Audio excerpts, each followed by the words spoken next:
తూర్పుగోదావరి జిల్లా వాసులను పెద్దపులి వణికిస్తోంది. కొద్ది రోజులుగా పలు మండలాలలో పెద్దపులి సంచరిస్తోంది.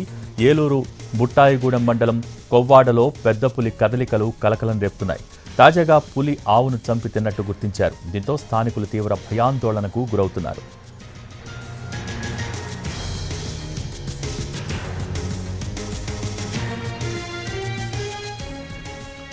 నల్లజర్ల మండలం పోతవరంలో కూడా పెద్దపులి సంచరించినట్టు ఆనవాళ్లు కనిపిస్తున్నాయి.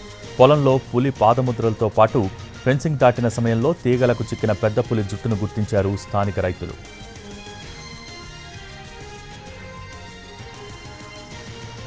పాపికొండలు రిజర్వ్ ఫారెస్ట్ నుంచి గత వారం రోజుల క్రితం బయటకు వచ్చిన పెద్దపులి దెందులూరు వరకు సంచరించింది. ఆ తర్వాత పులి తిరుగు ప్రయాణంలో ఉన్నట్టుగా అటవీశాఖ అధికారులు గుర్తించారు. ఇప్పటికే 2 చోట్ల పశువులపై దాడి చేసి తినేసింది. పులి కదలికల్ని ప్రత్యేక బృందాలు ఎప్పటికప్పుడు పరిశీలిస్తున్నాయి.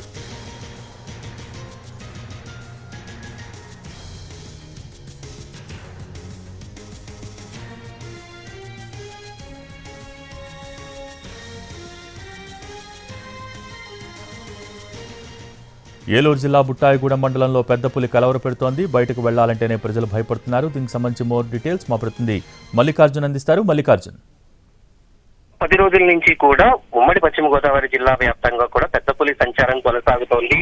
పాపికొండలు రిజర్వ్ ఫారెస్ట్ నుంచి 10 రోజుల క్రితం బయటకు వచ్చినటువంటి పెద్దపులి మొదటిగా కన్నాపురంలో ఒక ఆవు పైన దాడి చేసి అక్కడ తినేసింది. తర్వాత నల్లజర్ల, ద్వారకా తిరుమల మండలం దెందులూరులో వరకు కూడా పులి పైన సాగింది. తర్వాత వచ్చిన దారిలోనే వెనుతిరుగుతున్నట్టుగా కూడా అటవీ శాఖ అధికారులు అయితే ధృవీకరించారు. కానీ గత 2 రోజులుగా చూసినట్లయితే పెద్దపులి సంచారం ఇప్పుడు బుట్టాయిగూడెం ఆ ప్రాంతంలో ఇప్పుడు పాపికొండలు రిజర్వ్ ఫారెస్ట్ ఏదైతే ఉందో, నేషనల్ పార్క్ ఏదైతే ఉందో ఆ సమీపంలోనే ఎక్కువగా సంచరిస్తుంది. గత 10 రోజుల్లో కేవలం 2 సార్లు మాత్రమే పులి వేటాడింది. వేటాడిన వాటిలో ఒకటి మాత్రమే పెద్ద ఆవు, తర్వాత చిన్న దూడ పైన దాడి చేసింది. నిన్న కూడా అడవి పంది పైన దాడి చేసి దాన్ని ఎత్తుకు వెళ్లేటటువంటి ప్రయత్నం చేసి ఉంది. కానీ అప్పటికే అది కట్టేసి ఉండడంతో అది తీసుకెళ్లలేకపోయింది. సో ప్రస్తుతం ఆకలితో ఉన్నటువంటి పులి ఈ రోజు కూడా దాడి చేసి ఒక ఆవుని తినేసింది. అంటే కడుపు దానికి ఫుల్గా ఉన్న తర్వాత పైనం అనేది రాత్రిపూట ఎక్కువగా సంచరిస్తుంది. మరొక 20 కిలోమీటర్ల దూరం వెళ్తే పాపికొండల రిజర్వ్ ఫారెస్ట్ లోకి పులి వెళ్లిపోయేటటువంటి అవకాశం ఉంది. కానీ ఇప్పుడు పులి సంచరించినటువంటి ప్రతి ప్రాంతంలో బయటపడుతున్నటువంటి ఈ పాదముద్రలతోటి రైతులైతే కొంత హడలెత్తిపోతున్నారు. ఇప్పుడు అటవీ శాఖ అధికారులు కూడా ఆ పులి సంచారం పైన ఎప్పటికప్పుడు నిఘా కెమెరాలతోటి, ట్రాప్ కెమెరాలతోటి ఎప్పటికప్పుడు దాన్ని ఎటువైపు వెళ్తుంది అనేటటువంటి గమనాన్ని కూడా పరిశీలిస్తూ ఉన్నారు. ఈ నేపథ్యంలో అధికారులు చెబుతున్నదైతే ఒక్కటే విషయం, ఎక్కడైతే ఏ స్థావరం నుంచి అయితే తన స్థావరం నుంచి అయితే వచ్చిందో అదే స్థావరానికి మళ్ళీ పులి తిరిగి వెళ్లిపోయేటటువంటి పయనంలో ఉంది. కాబట్టి ఎటువంటి ఇబ్బంది లేదు, మనుషులపైన ఇప్పటి వరకు దాడి చేసే అంత ప్రమాదకరంగా అది మారలేదు అనేటటువంటి ఒక విషయాన్ని అయితే చాలా స్పష్టంగా చెబుతున్నారు.